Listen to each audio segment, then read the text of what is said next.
Everybody, and welcome back to another great edition of my Grue Rume Show.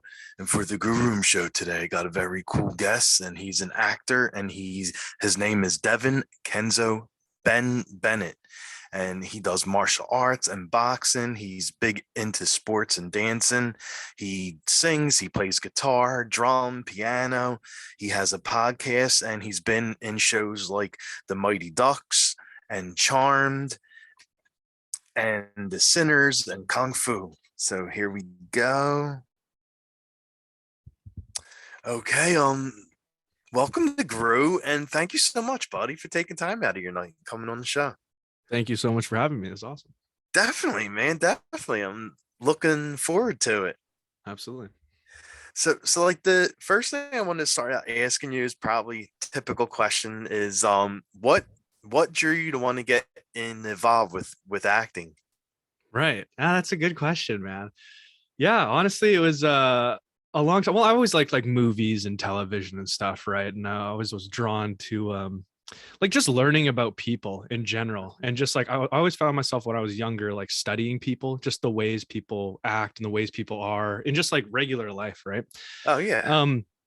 But my journey kind of started. It's actually a funny story. I started acting. My first ever acting class I took when I was 18, and I was in London, England at the time. Oh, wow. With my family. Yeah. My dad's Welsh. He's got like family there and stuff. When we were over there, I was working for his company and stuff, so we were there for like a little while. And I decided, I was like, you know what? Let's try acting. I've always loved it. I've always wanted to maybe, kind of just like I thought theater was really cool, but I kind of was always like film and television is something that I would love to do, but how can you do it? Okay, anyway, so go to the acting class, right?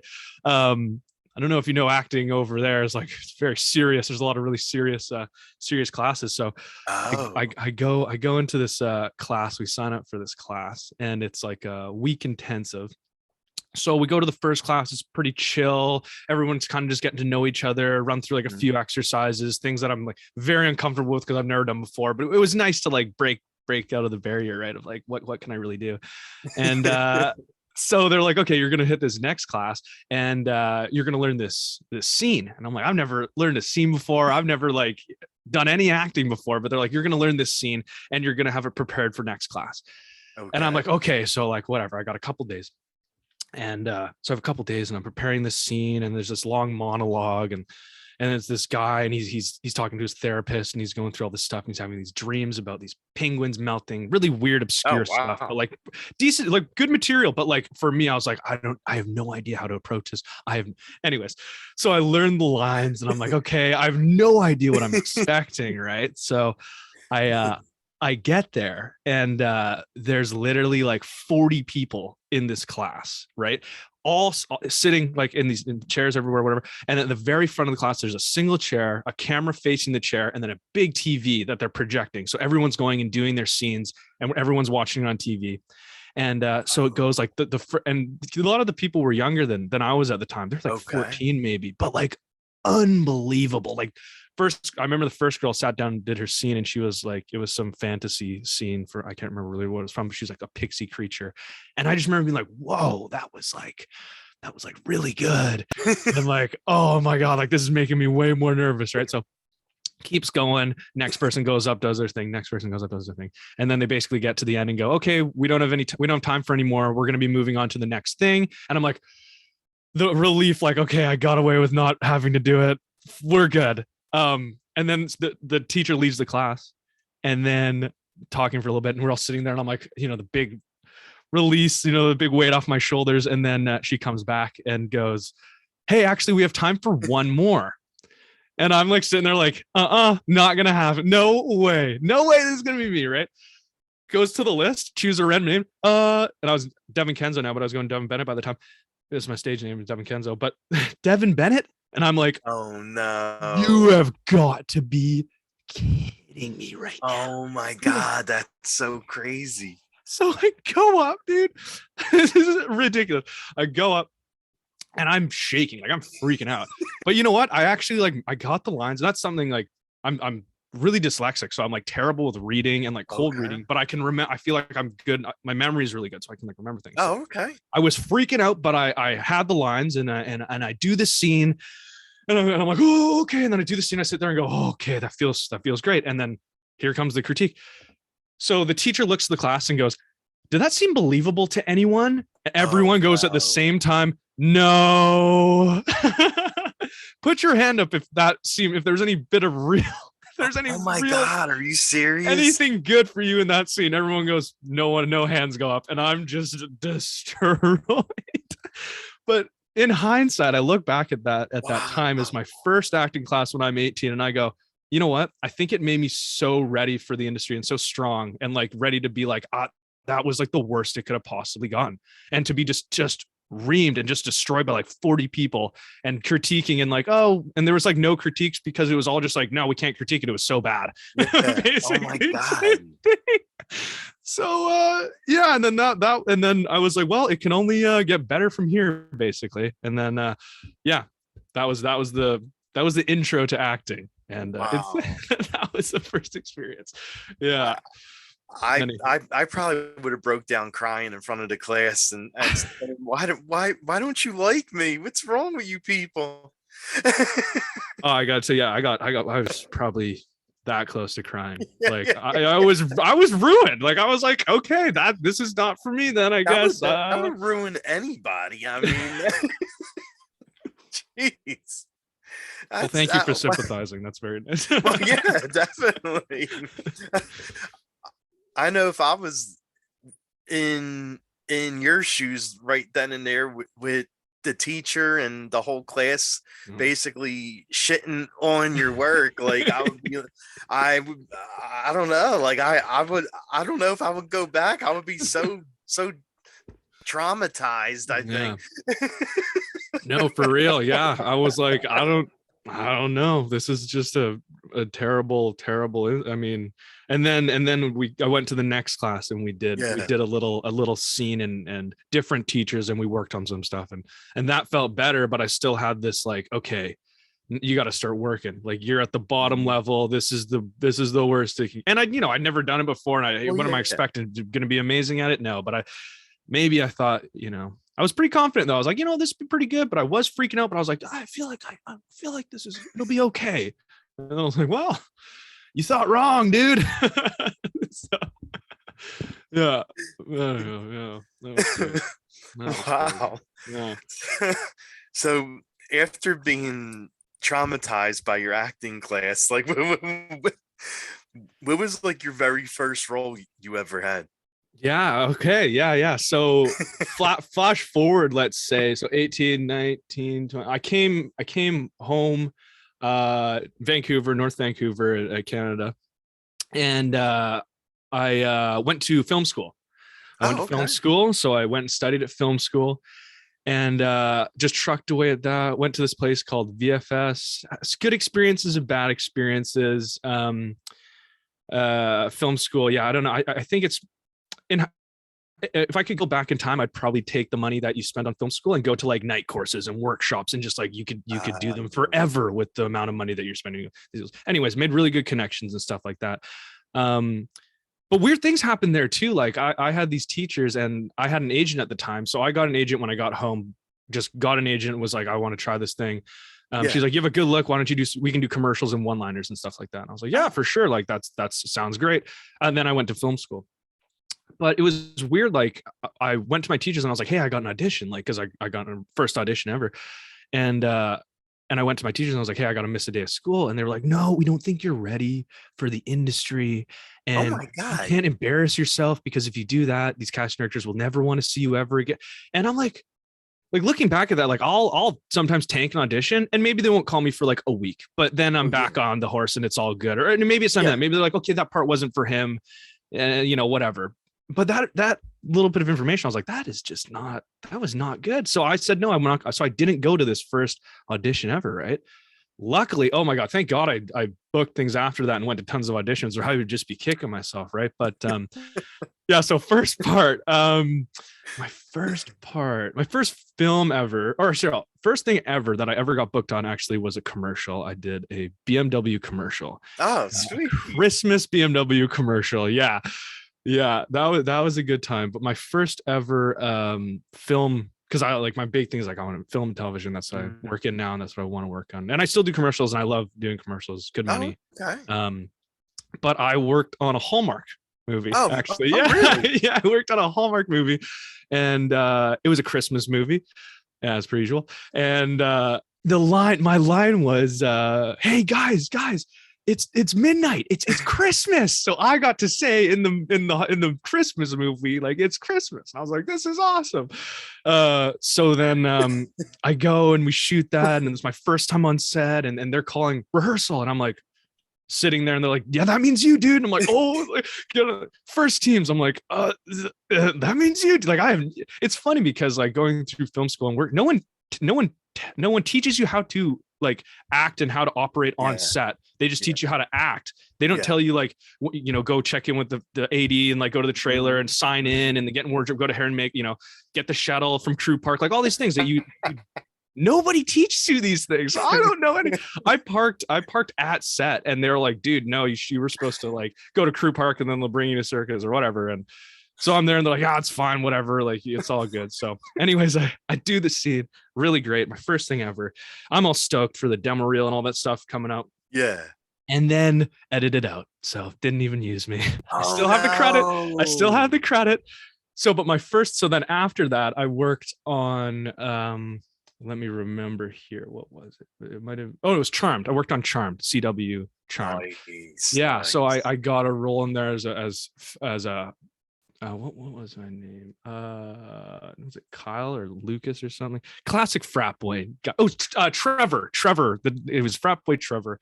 Supposed to be in a couple scenes, and they edited some of the stuff out, but they kept. This was the first scene, and they actually kept it, and that was my first lines ever. That went through production or post-production, actually aired or whatever. Aired. Yeah, that's what the words I was looking for.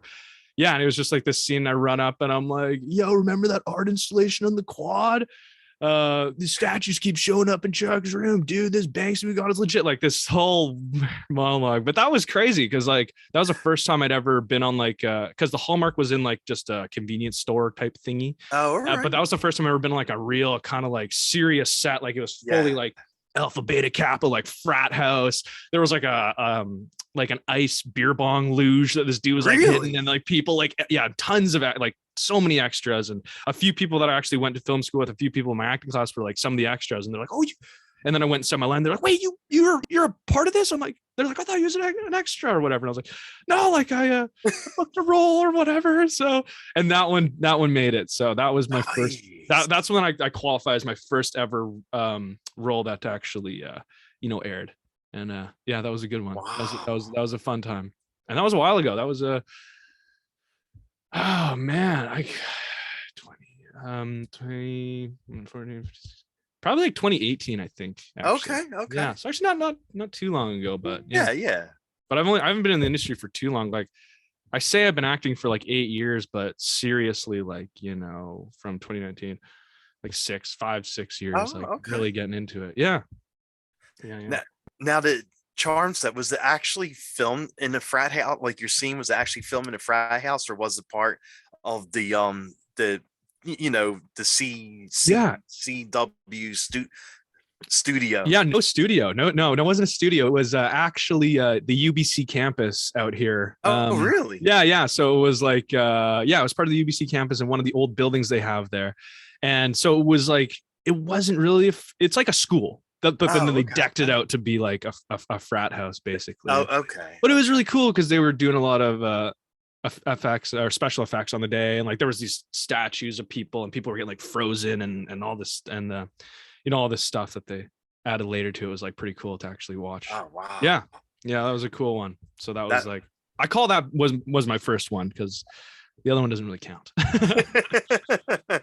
You see, I never saw the new version of Charm. Like I'm a fan of the old Charm with Shannon Doherty, Alyssa Milano, Holly Marie Combs, like that I was a diehard Charm person. Like, really cool. Yeah. Okay. Yeah. That's wicked.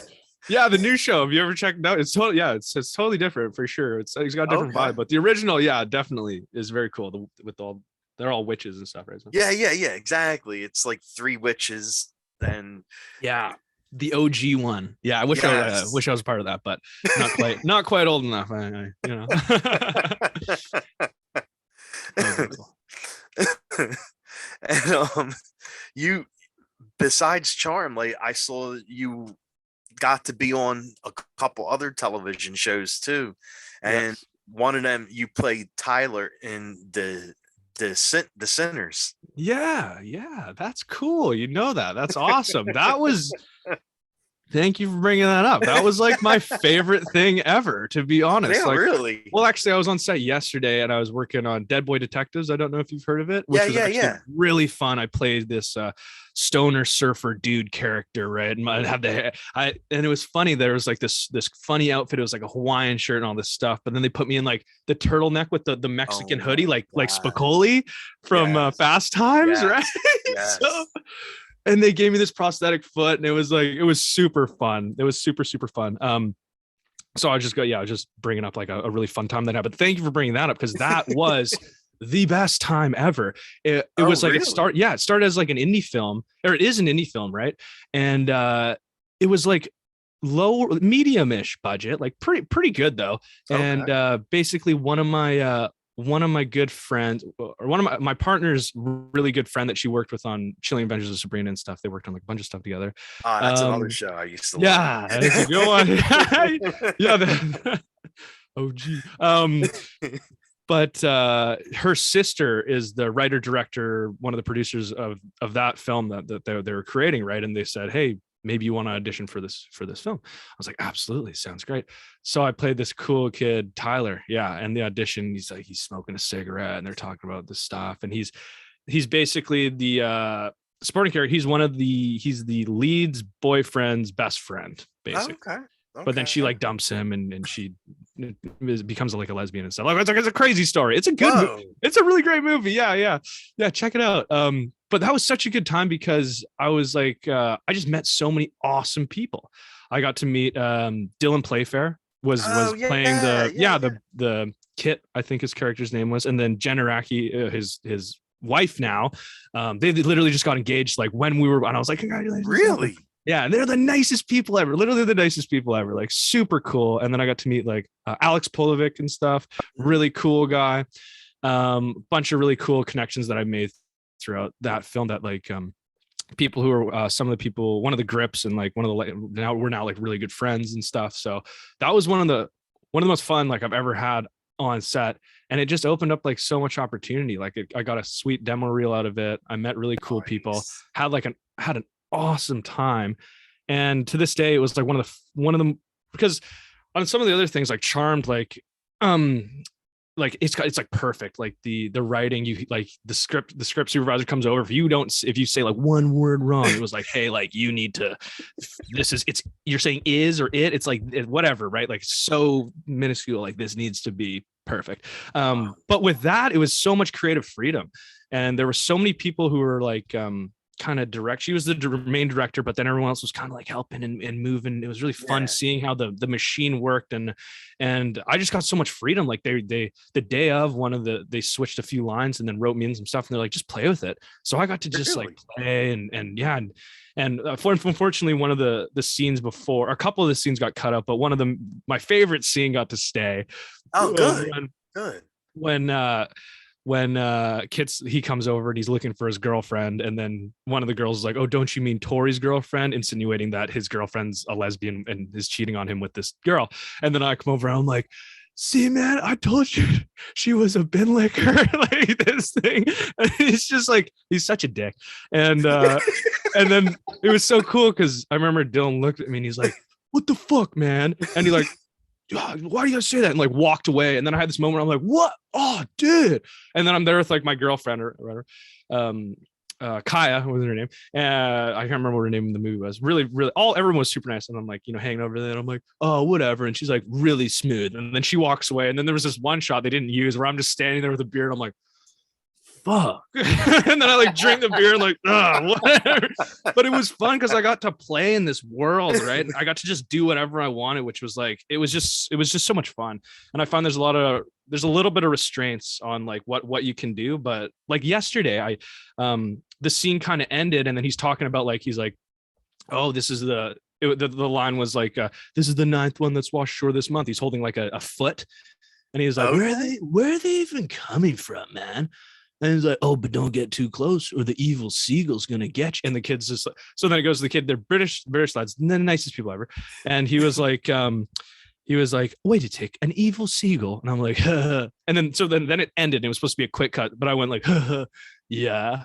And then I was like, I could do something with this. And then I started making seagulls. I was like, oh my God. So I just threw that, and I was like, you know what? I was like, screw it. Like, just do something. And if they don't like it, they'll be like, stop. But I was like, you know what? Yeah. I was like, just go for it. And then I hit it with that, and they're like, that's our favorite part. Like, do that again. So I did that a couple more times, and they loved it. And so I just I got to play. And usually that doesn't happen. Usually like I'll throw something, and then they're like, no, like go by the script. Like, and I'm like, that's fine. I get it. Like, I respect the writers. The writers are of course, such hardworking people, and the directors, like everyone's so hardworking. It's not my job to go in there and screw everything up. Like, I know your vision. I don't want to mess it up, but if I can add some things in these organic moments, right? Because it's so much. I feel like it's organic when you just kind of say something, and then it's like, oh, it wasn't scripted, and I didn't think about it a million times, so it comes out very naturally.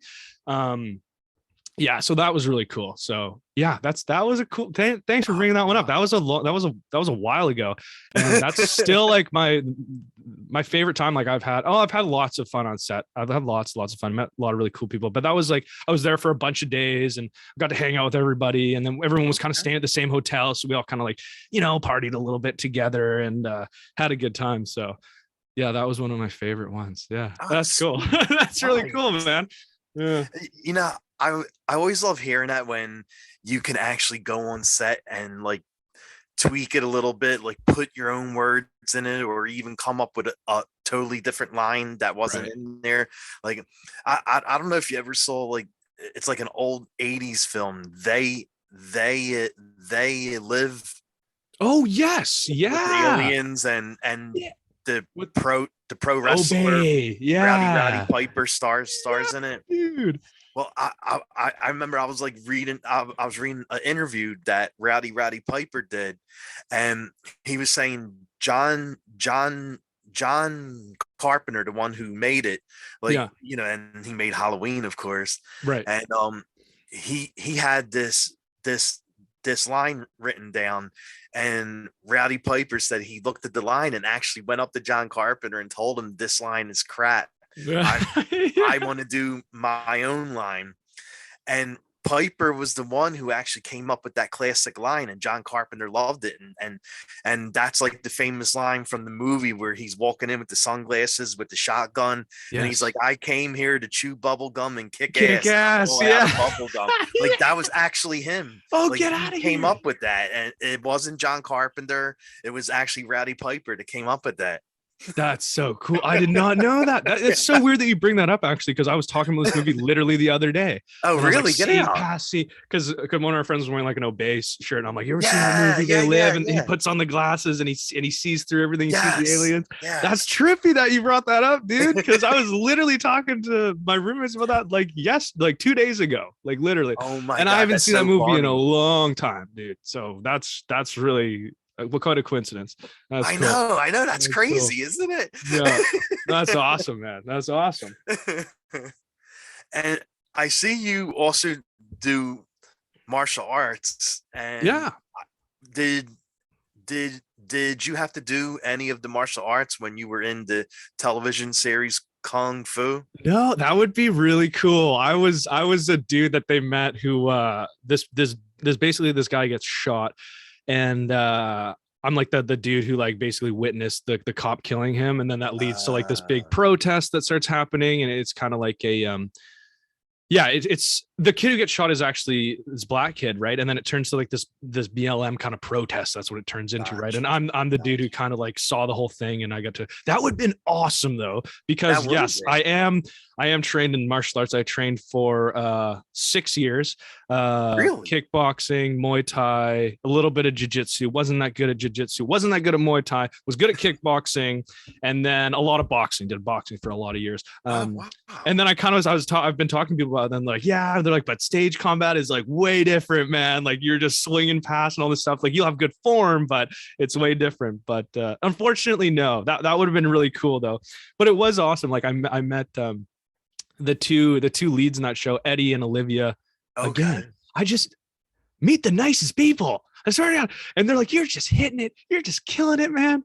They're super friendly. And then Olivia's like throwing kicks and like, you know, doing stuff. And I'm like, that's all. I was like, whoa, like high kicks, man, like high kicks, like spinning kicks, all this stuff. Like, and they weren't shooting any combat that day, but they're just always kind of practicing. Right. Yeah. And I was like, how long have you been doing martial arts for? And she's like, since the beginning of the show, dude. She's like, never before. I was like, what? It's like, so they got booked and they just became absolute superstars at boxing or kickboxing and stuff. Oh my God. Yeah, but they had both of them too. I think Eddie said he'd never trained before, and I was like pretty shook, but I was like, whoa, that's crazy, because you guys are like wicked fast, wicked talented, like, you know, high kicks and stuff. And like I've been training kicks for a long time, and they could kick way higher than me, and they've been doing it for really? you know. And that was season 1, I think, of Kung Fu. So they had only been doing it for, you know, not that long, right?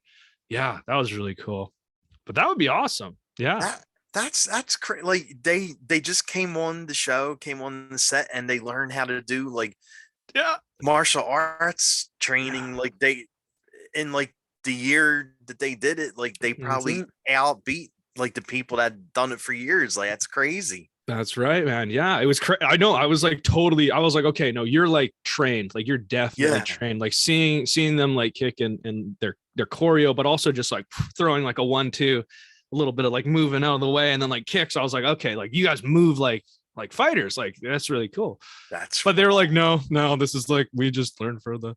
I can't remember if Eddie had ever done before, but I remember Olivia saying like, no, this is like literally I learned for the show. And I think I'm pretty sure Eddie did too, but don't quote me on that, because I could be okay. But very new to it, and I've been doing it for, you know, so long. Yeah. That was interesting. Yeah. Wow. Yeah. I mean that's like that other show too, Cobra Kai. Yes. Like, yeah. A lot of those kids that are on the show, like they didn't have martial arts training. They learned it while they were on the show. I think like a couple knew martial arts before the show, but like most of them didn't. Right. Yeah, probably not. And they just like, they go and they have the days and however many, whatever weeks set aside that they train. And then they just, you know, prepare and then learn stage combat and stuff. And then boom, go for it. You know? I know, that's insane. That would be fun though. One day, that'd be very cool. That'd be very cool. Yeah. And how was it like being on set for the Superman series? Oh, Superman was cool. Yeah, that's cool too, man. You got all these things. You're bringing up some stuff. Yeah, actually, that that wasn't that long ago. Actually, was the beginning of this year. Yeah. So. Oh, really? Or no, hold on. Was it last year in December? I think it was. But then it goes through and then it gets put as a credit as this year. So it's 2022, but I shot it last December, I think. Okay. Yeah. That was really cool. Yeah. That's a really interesting environment. It got shot out in this like massive barn, and it was a quinceañera. I don't know if I'm pronouncing that right. Like I think that's the 16-year-old birthday type thing. Kind of like a Mexican tradition, or like Spanish tradition. I don't know. Something like that, but it was really cool. Yeah, it was like this big party, and I was the DJ character, so I was like, talking over the microphone, talking about stuff. Had some cool shots of like, putting some tracks down, and yeah. But hanging out with the leads was really cool. They were like, I feel like I've heard a lot of stories about people being like, oh, I worked with this person and they were so like prima donna and this. I'm like, yeah, exactly. It's cool. Like, I feel like I've worked on quite a bit of stuff now, and I haven't really hit that yet. Like, everyone's been super friendly and super nice. So yeah, that cast is the exact same. Like, super friendly, super nice, very talkative, very welcoming, which is awesome, because like, that one I had like 2 days on, or no, like I think I did 3 days on it, but I was like, just a little part, it's like pretty intimidating to go like these people have been working together for, what season? I think it was second season. So they've been working together for like a long time, right? Nice. So it's weird stepping in the room and being like, okay, now here's my part. And you kind of have to like mesh with people, but everyone was super friendly and super accommodating. And it was, that was a good time. Yeah. Yeah. Yeah, that was a cool one. That's another series I have to watch too. I still haven't watched that either. Like, and I like all those kind of series, like the Batmans and Superman and Wonder Woman and whatever else. Like I like watching those kind of things, and I still haven't watched this new series. And I think the guy who plays Clark Kent, Superman, I think it's the actor from the Teen Wolf series. Yes. Right. Yes. I can't remember his name right now, but yes, it is absolutely. Yeah. Okay. So it's him that plays him. Okay. Yeah. Super chill, dude. Super chill, super relaxed, just like hanging out, just regular conversation type thing. Yeah. Oh, damn it, I can't remember his name. But anyways, it'll come to me. It'll come to me. I can't remember his name. I just remember him because I was a diehard fan of the series for Teen Wolf, and he was like the alpha wolf, like the leader. Yeah. My partner and her whole family was like, they totally diehard fans. They're like, you're working with him. Oh my god! Like, can you get a picture? And I was like, no, I'm not gonna. I mean, I probably could, but I'm not going to. Exactly. You know what I mean? Yeah. So now I would love to get like some of the kit, because I just seen now that like they're making a movie about Teen Wolf, the series. Oh, cool. Yeah. And when the movie is about to come out, I'm going to try to reach out to some people and see if I could get some of the cast, because like I followed that show for so long, and now they're making a movie. I'm so excited about that. So I'm trying to see if I could do something with that. Do it up. Oh, I'm sure you can get somebody. Yeah. Exactly. And speaking of another series that was once a movie, it was a film series, the Mighty Ducks. Oh, and the they even named a hockey team after them too. So dude, the Mighty Ducks, man. The Mighty Ducks. You got all my credits on there. Hey? that honestly, that was another. Okay, so yeah, I always say like this was the best shoot, that was the best shoot. They're all good, right? They're all good for their own reasons, and they're all different, and that's that kind of like the fun about it, bringing different stuff. Yeah, so I played the Tito's bar owner, whatever, dude. And it was really cool because like I like 90% of the time I don't read the call sheet and who's in it, because I don't want to like psych myself in case it's like a big actor. I don't want to be like, oh no, I have to do a scene with so it ended up, it was like Bombay, which is Emilio Estevez, right? And I'm like, I'm a big fan. I watched The Outsiders. I watched I bought, well, after I watched The Outsiders and I saw him as 2-bit, I bought like a leather jacket and a butterfly knife like the next day. I was like, this guy is a gangster. And obviously like the Mighty Ducks and stuff. But it was so cool. So like I show up there and like I'm like, oh man, like scene partner. And then he's there and he's just like, again, super chill dude. But on this, something really funny happened. So like there was one, we did a couple, I can't remember what we did. We did a couple things, but the one scene that made it is a couple funny things happened in the scene actually. Like I come over and they have like a wing eating competition. So they're like mowing wings. And then I come over and it's happy hour at Tito's bar. So basically they get free wings. Everyone gets free wings. So I come over and I try to give them free wings, but they're like, oh no, like free, like, cause they've eaten like a million wings. Right. So we did that like a bunch of times. So I come over, I'm like, hey, it's happy hour, free wings. And they're like, oh no. And then I did a little improv line again off that one. I was like, who doesn't like free wings? And that they actually put that in the final edit, and it's hilarious. But that's not really. Yeah. So again, like it's just like go for it, right? Even if it's just like, even if it's a little part, just like add as much and like live as that character type thing. But that's not even the fun. Like the best part about this, or the funny part about this is one of the takes I go over and Emilio is like, he's a funny guy. He's just like cracking jokes, having a good time, super mellow. And he's just like, yeah, cracking jokes the entire time, right? Cracking jokes. So I go over for one of the takes. All right, we're gonna do it. Turn it around, whatever. It's on you, Dev. So now they turn it around. It's on me. So I'm like, okay, this is my moment. Like, look good, right? So I go over. We do it a couple times. All right, okay. Well, we'll try again. So I go over. Hey, it's happy hour, free wings. And Emilio looks up at me and looks me right in the eyes and goes, "Are you out of your fucking mind?" And I was like, "What?"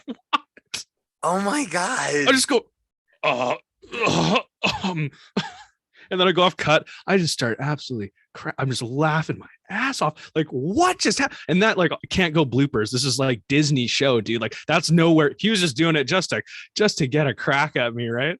Because he's just joking all day, and that was like he's like, I'm gonna get you type thing. Oh my God, that's so awesome. Because like that's gone. Like that can't can't even be in bloopers because it's like like as I said, it's Disney. Like here, it's a kid's show. Like that's it's completely not happening. I'm like, oh my God, did Emilio Estevez just say the F word? And he looks at me and he's just like, God, just like, gotcha, dude. Like gives me the look. So that was cool too, because and another awesome director on that day, and like the cast, right? He just made me feel like so at home. Like he's like, no, we're just friends. Like it's just regular conversation. Like no, not too serious. It's all good, right? So but when I saw him in the green room, like way before that, I'm like, oh my God. I'm like, that's. And well, no, actually, no. What happened? What happens was I went downstairs and I saw his chair actually, and I'm like, Emilio says, I'm like, oh, I know he's on the show, but like, does that mean he's here today? Like, do they just like no matter what? And then he comes down. He's, oh, what's up? And then I'm like reading the scene, and I'm like, Bombay. Oh my God, that's I didn't really put it together. I was like, that's him. Oh, and that's why I don't look at because it happened so naturally. Everything was all good, and I was like freaking out because I didn't look at the call sheet and go like, who's on the I'll know who's on the show, but I won't look at the day because I'm like, it's important to know. I'll find the character and I'll like. But I don't look who that character is. That's my thing. I don't look, or like, I mean, maybe some people will be like, you should know who that is, but like, I don't look who the character is, just in case it's like, Morgan Freeman or something. And I'm like, oh Morgan God, Freeman, like you're my hero. And now that's the fact. Freaking out, you know what I mean? Like something, so Tom Hanks. Yeah, Tom Hanks or something, right? Totally. Yeah. Exactly. Yeah, because I'd be like, oh wow, okay, it's a heavy hitter, and got to be on it. And then that would get to me, right? All the days coming up to that, I'd be like, oh my gosh, I have to. And then you see him, and you're like, and you go do the scene, and you're like shaking. No, that's not going to work, right? So I just go, forget about it. You show up, you do your job, and it's just that's the thing too. It's just a job at the end of the day. Oh, you know. It's a job like any other job, and get up there, be professional, do the things, hit your mark, say your lines. Sometimes I like to say a little extra. If that's okay, and if not, then tell me not to, and I'll deal with that. Hey, it works though, because you did it a couple times and it got put on to the show. So whatever you're doing is working. It's the Wayne Gretzky, man. You miss 100% of the shots you don't take, right? So just take them. Just take shots. And no disrespect to the writers or anything, but I'd like to just have a little bit of. I just like to try something. Oh yeah, of course. You know what I mean? Yeah, of course, yeah. That's so I saw that you do something, and I never heard of this, so I wanted to ask you what it is. Fire dancing. Oh yeah, dude. Yes, very good. So I'm gonna plug my company right now. Okay. So I'm the owner and operator and one of the main performers for our company, Twin Flames Entertainment. Everybody check it out. We're a local-based performance company, a circus company, but our niche is fire spinning. That's what we do.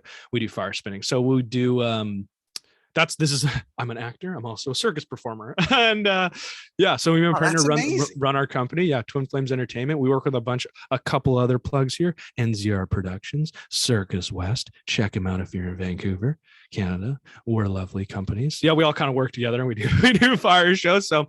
But we hit our niche. Our niche was fire. Sorry, and Acro Fire Entertainment. Sorry. So yeah, we all kind of like work together, do the whole thing. But we found that our niche was fire spinning, like, and a lot of companies still walking, juggling, and all that stuff. Awesome, super awesome. But we found fire spinning was our thing, and we mostly do like weddings. Corporate events, music videos, and then some of the performers also go on do SEA work on set and whatnot. But this is a crazy story if you want to hear it, how I got into this. Definitely. Okay, cool. Yeah. If you got a moment. Yeah, of course. So back in 2017, so my partner, she was kind of like a nomad traveler with her mom for the younger years of her life till she was like 6. So she met like a whole community of people. Okay. So we reconnected with one of these people. They're kind of like hippie, cool, chill, that kind of vibe. And we met this dude, Heron, and he's like, "Hey, do you guys? We go to Burning Man every year. Do you know Burning Man?" He's like, "We go to Burning Man every year. Do you want to go to Burning Man?" Absolutely. I've always wanted to go to Burning Man. Do you want to learn how to fire spin? I mean, sure. I don't know what that is, but sure. So we ended up going 2017, and we just like practice spinning fire and kind of doing this thing. And we basically got accepted to do the final show before the man burns. Like 40 other crews do it, and everyone circles around the man. The man burns. Our crews sit down, and then the whole state, like 80,000 people, are on the other side of us, and everyone watches the man burn. And that's what happens, right? So we did that in 2017, 2018, and 2019. But in 2018, we were like, okay, we kind of have a knack for this stuff, and it's crazy out there. It's an awesome time. But we had this one night where we were just like having a good time, kind of tripping a little bit, go to this main stage, and there was these amazing fire spinners. Never seen anything like it in my life. And we've been training this, right? But seeing these people do what they do, and they're unbelievable. I was like, I need to do that. That's the coolest thing I've ever seen. I have to do that. It's kind of like the acting thing. I saw movies and stuff, and I'm like, these are the coolest people ever. I have to do that. I have to, right? So I see these fire spinners. I have to do that. And so then we went home from that burn, and before 2019, which was our last year, and then COVID happened for 2020, right, and stuff like that. We just trained like every day, train to the point where we're like, hey, we were working with Aaron's company, Mythmaker, and he was like, we were doing shows with him, and then we were like, well, maybe we can branch off and try to do our own thing. So we branched off and tried to do our own thing. So at the end of 2018, beginning of 2019, we started our own company, Twin Flames Entertainment. And like any business, it's like up and down, rough, patches and whatever. But over the last couple of years, that's been like one of our main forms of work and income and all that. So yeah, it's been really, really good. That and acting, and yeah, it's been really, really cool. So now we're like full on fire spinners. We got fire breathers. I'm a fire breather, but we have a crew of fire breathers, swords, pulley, like the ball on chain, double stack, like 2 ends, and then you have 4 points of fire, and the dragon stuff that spins. And like if you have a big open area for a big show, like we had a show last weekend, and you can do like you feel it too much, and then you spin off, and it makes it like a massive fireball, and it shoots like fire on the ground in these streaks, and the street, and everyone goes. But it like goes away really quickly. We use white gas. It evaporates really quickly. Very high flash point, but evaporates very quickly. Burns real hot. That sounds amazing. Yeah, it's really cool. So that's what we do. We run a production company as well. Yeah. Wow. Yeah. Okay. Yeah, dude. Yeah, that sounds really cool. Most people think like when you hear fire spinner, you're like, oh, like in Thailand and stuff. And I've seen kind of when I went to Thailand, I saw some fire spinners, you know what I mean?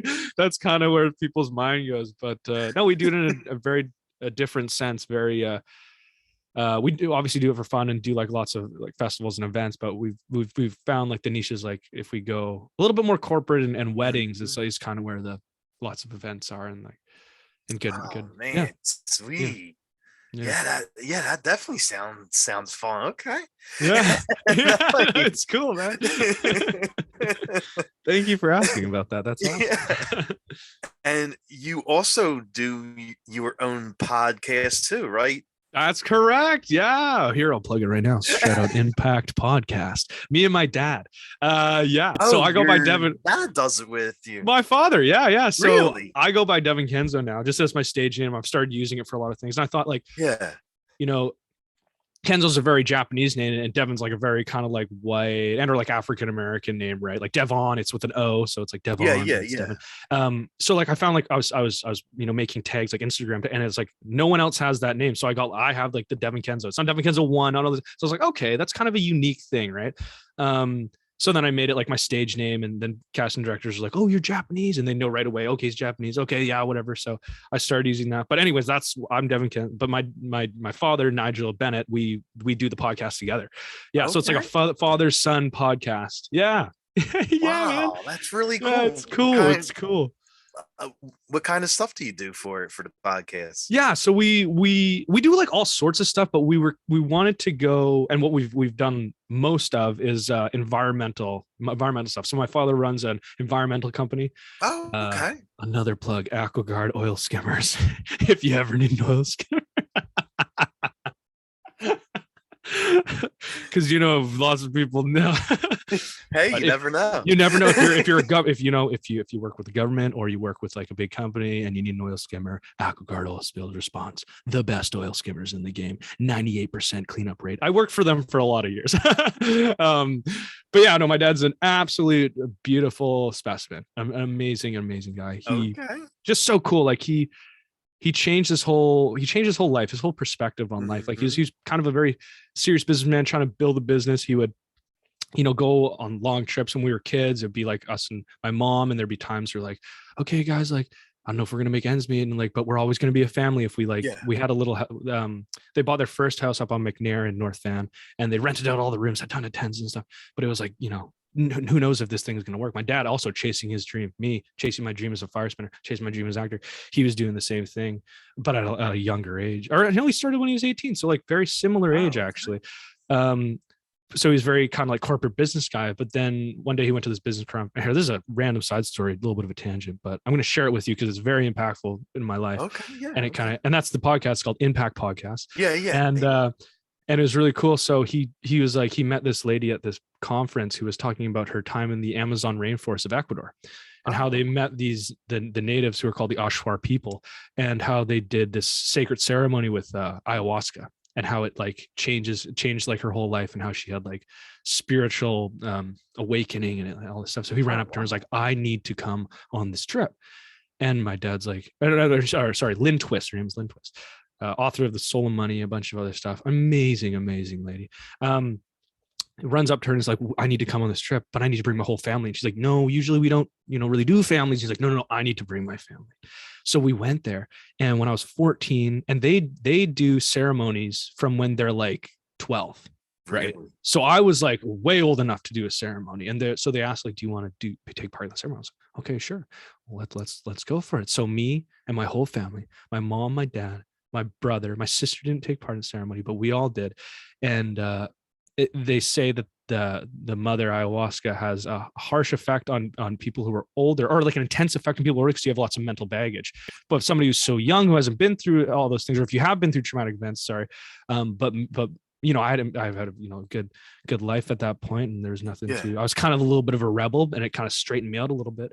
But my dad totally changed his outlook on life. He's like, oh my gosh. After that, he had this it's kind of like, it's hard to explain because it's like, it's so sacred to him, but like he's talked about it before, but he like turned into the wind, and he met these like native kids of the tribe, and they said like, you're the father of the planet. You need to take care of the planet. That's why you're here. That's your purpose. And then after that, he changed his whole life, and everything has changed. And now he's all like environmental, give back. And he'll never say it, but he's like, he's always like, he's super modest and super like, oh no, it's okay. But he's like big time philanthropist. Like that's his big thing. Like he did Covenant House Sleep Out. They sleep out and then they raise money for Covenant House, and he does like ridiculous amount of charity works. He'll never say this, and he'll probably be embarrassed that I'm saying this, but really crazy. Like he's such an inspiration in my life and everyone's life. So then we started making Impact Podcast, and we were just trying to be like everybody that we met through those, and everything started after that. Every connection that we made after that point was super impactful in ways of people who are trying to change the world. Documentary filmmakers on this thing that, shout out Chip Duncan, baby, and Bob Huck. Heck yeah, dude. Chip Duncan Entertainment, check it out. Amazing documentary filmmaker.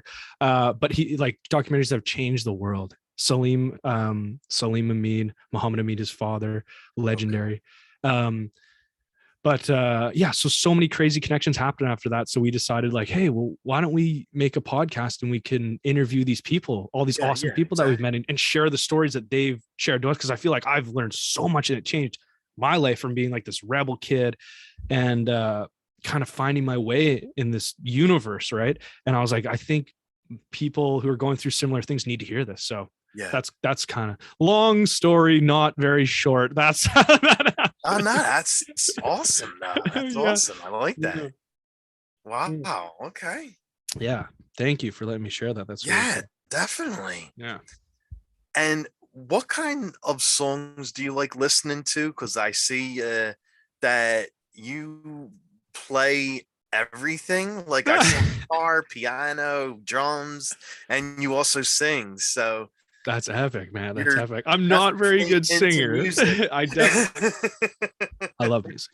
I love music. And yeah, I mean, I love it. It's life, man. It's Yeah. like it's art. It's art. Like I love painting, drawing, acting, music. It's all just art, you know. And you get to be expressive with sound and the medium of whatever paint or whatever you're doing, of your body and life and all this cool stuff. But yeah, I played the drums for a while, played the guitar for a while, but now I'm like really into piano. I really love playing the piano. But that's funny that you say that, actually, because like my Spotify, you know how your Spotify does that thing where it comes out with like at the end of the year, it shows you all your stuff. So this was my number one listen to. Look, I got it right here. Was Led Zeppelin. Nice. Number one, baby. Nice. The Gorillaz was number two. Yeah. Tash Sultana, amazing. Number three, Supertramp, my favorite. I thought this was gonna be number one because my favorite band of all time. My favorite band of all time is Supertramp. Really? Is that Supertramp? Okay. Oh, hands down, the best. The piano, the guitar, the horn, everything is just like it's just. My dad took me and saw them when we were quite young, and then I saw them when I was a little bit older. And then not too long ago, Roger Hodgson was touring, so we went and saw him at the Hard Rock. We went. Oh, it was amazing. It's such an intimate audience, such an intimate crowd. And then our boy, shout out Jody Kiefer. I don't really know him, but like our crew is a big fan of his work. So yeah, and that's yeah. Oh, and a little bit of Velvet Underground, Venus and Furs. That was another top song. Velvet Underground, yeah, Splash, dude. Scott Whelan. Living on a Thin Line, the Kinks is in there too. Yeah. So that was my. Anyways, that was the top stuff. Nice. That's the music that I like. But also now I am a DJ. So. Oh wow. I took all my knowledge of music and now I've put it into DJing, and actually got a gig on next Monday. So, but I like to play. So what goes really good with the fire spinning is like really like low tempo, like bassy music, like where it's like real slow, really low, really wobbly. You know what I mean? Kind of like it's like it's dubstep, but like yeah, you know, slow dubstep. But that's like what I like DJing. But when you have gigs like that, you kind of just play whatever. Play a lot of house music because people are always like, play house music. And not that I don't like house music, because I do. The energy that house music brings is awesome. But people are always just like, house music. Yeah. And it depends on where you play. Like I'll play downtown and it's like house music.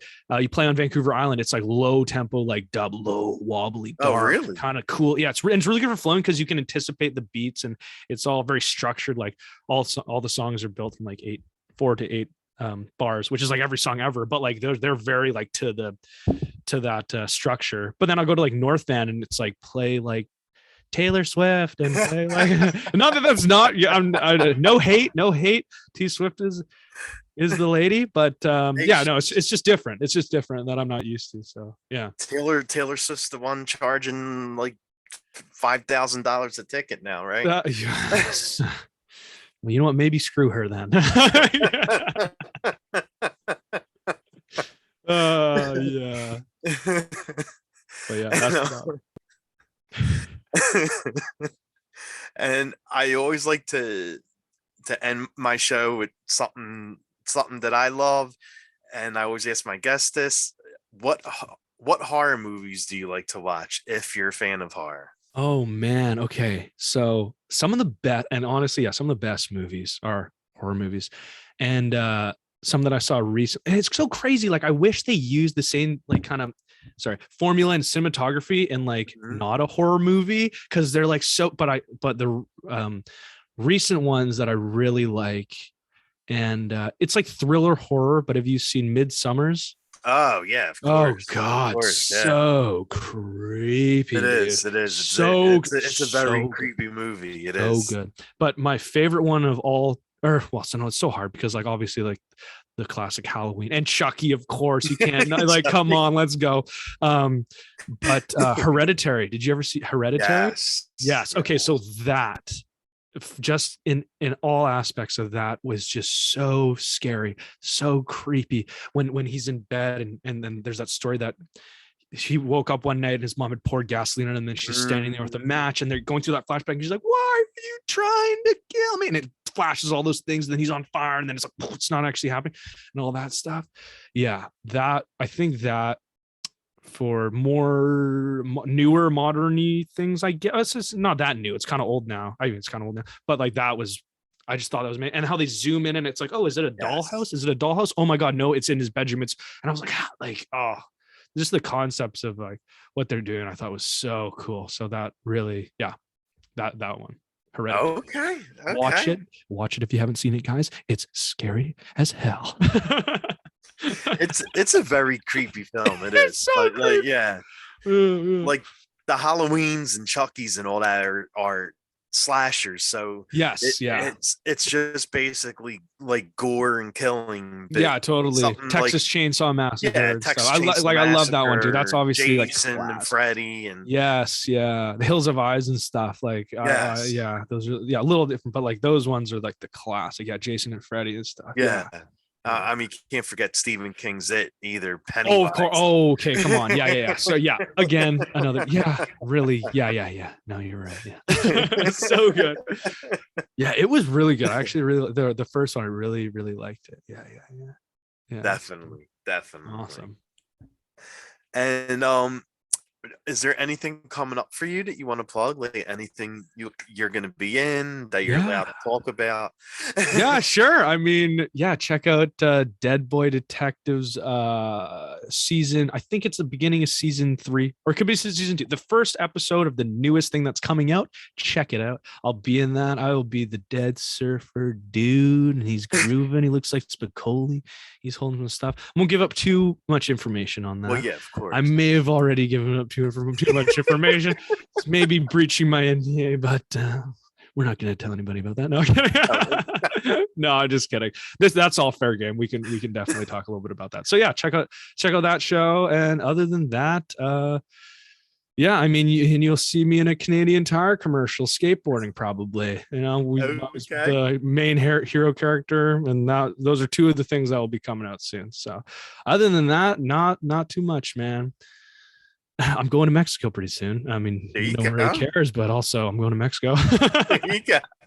That's coming up for me. But for you guys, check out Dead Boy Detective season 3. Yeah. Nice. Or season 2. I'm so bad. Like whatever is the new season. The first episode of the new season, and yeah, check it out. Cool, man. And where can fans follow you at? Yeah, check me out at Devon Kenzo, Instagram, Devon Kenzo. Just DEV, or it's Devon, DEVON, KENZO, baby. Yeah, and Twin Flames Entertainment. Check out my fire spinning company. And literally just, if you can follow me, if you want to see cool fire spinning, cool acting stuff. And if you're looking to book a fire show, then check that out as well. And if not, that's okay too. I will not be hurt. It's all good here. All right, buddy. Well, thank you so much for coming on and taking time out of your night. It was really fun chatting. It was a really fun chatting, man. I hope we can do this again in the future when I got some new stuff coming on. Definitely, I hope we can do this again. It was a pleasure meeting you. You're a ball of energy, man. I really enjoy your presence. Thank you. Thank you. I appreciate that. Yeah. Thank you. All right, buddy. Well, definitely have a good night and good weekend and have fun in Mexico. You as well. You know, the Mexico part, but good weekend. I mean, unless you're going, I'll see you down there. But I'm not going. Rock and roll, man. Thank you so much for having me. Peace and love. Bye. Oh, wait.